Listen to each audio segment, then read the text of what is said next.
कोणी म्हणतं हा अनुवांशिक रोग आहे, कोणी म्हणतं हा सहज लागणारा आहे, तर कोणी रुग्णांपासून दूर पळतात. पण खरी गोष्ट काय आहे हे जाणून घेणं अत्यावश्यक आहे. आणि म्हणूनच कुष्ठरोग निवारण पंधरवडा म्हणजेच स्पर्श अभियान हा उपक्रम राबवला जातो, जेणेकरून आपण सर्वजण योग्य माहिती घेऊन समाजात सकारात्मक बदल घडवू शकू.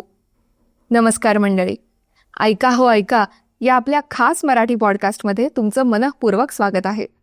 आज आपण बोलणार आहोत एका अत्यंत महत्त्वाच्या विषयावर, कुष्ठरोग म्हणजेच लेप्रेसी.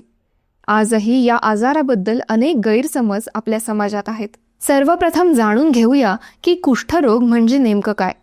कुष्ठरोग हा एक दीर्घकालीन संसर्गजन्य आजार आहे.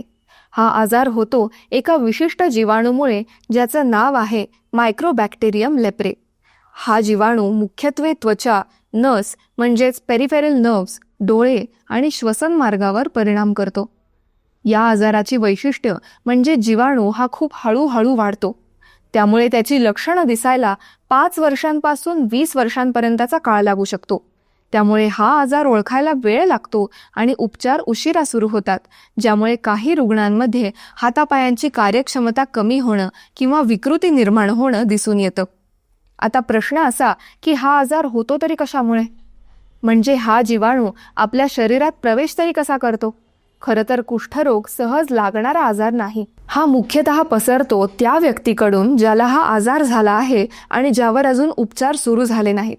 अशा रुग्णाच्या नाक किंवा तोंडामधून निघणाऱ्या थेंबांमधून म्हणजेच खोकताना किंवा शिंकताना हा जीवाणू हवेत मिसळतो आणि त्याच्याशी खूप काळ जवळून आणि सतत संपर्कात असलेल्या व्यक्तीला संसर्ग होऊ शकतो.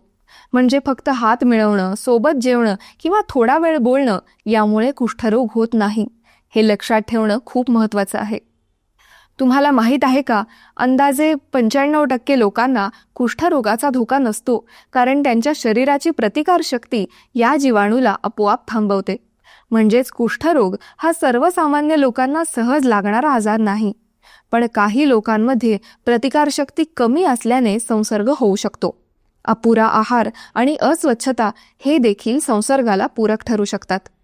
जागतिक आरोग्य संघटना म्हणजेच WHO आणि भारत सरकारच्या राष्ट्रीय कुष्ठरोग निर्मूलन कार्यक्रमांतर्गत मोफत मल्टी ड्रग थेरपी म्हणजेच MDT दिली जाते.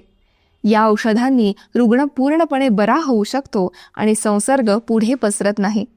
मग आपण या आजाराबद्दल काय करायला हवं? सर्वात आधी घाबरायचं नाही. जर तुमच्या किंवा कोणाच्या त्वचेवर वेगवेगळ्या रंगाचे पॅचेस दिसत असतील, त्या ठिकाणी संवेदना कमी झाल्या असतील, तर ताबडतोब जवळच्या आरोग्य केंद्रात जाऊन तपासणी करावी. दुसरं म्हणजे कुष्ठरोग झालेल्या व्यक्तीकडे तुच्छतेने बघू नका. तो कोणाचाही दोष नाही. हा आजार इतर कुठल्याही संसर्गजन्य आजारासारखाच आहे आणि योग्य उपचारांनी तो बराही होतो.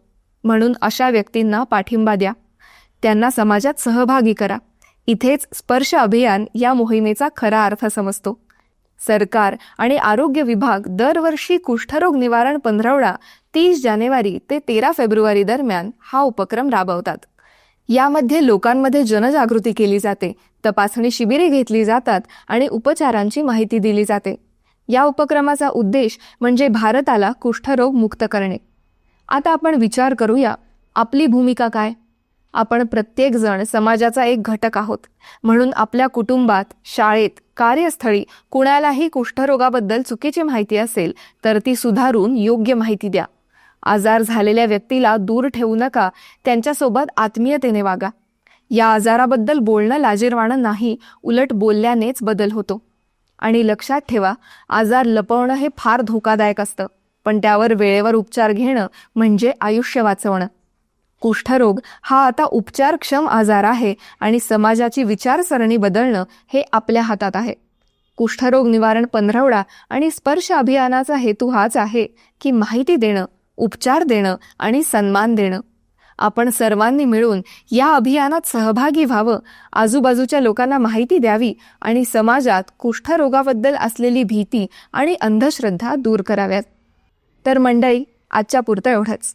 आम्हाला आशा आहे की तुम्हाला आमचा हा पॉडकास्ट अवश्य आवडला असेल. आवडला असल्यास लाईक व शेअर करायला विसरू नका व खाली असलेल्या कमेंट बॉक्समध्ये आपले विचार व मत मांडण्यास अजिबात संकोच करू नका. ऐका हो ऐका मराठी पॉडकास्टच्या पुढील अपडेट जाणून घेण्यासाठी आमच्या चॅनलला सबस्क्राईब करा व बेल आयकॉन प्रेस करायला विसरू नका. धन्यवाद.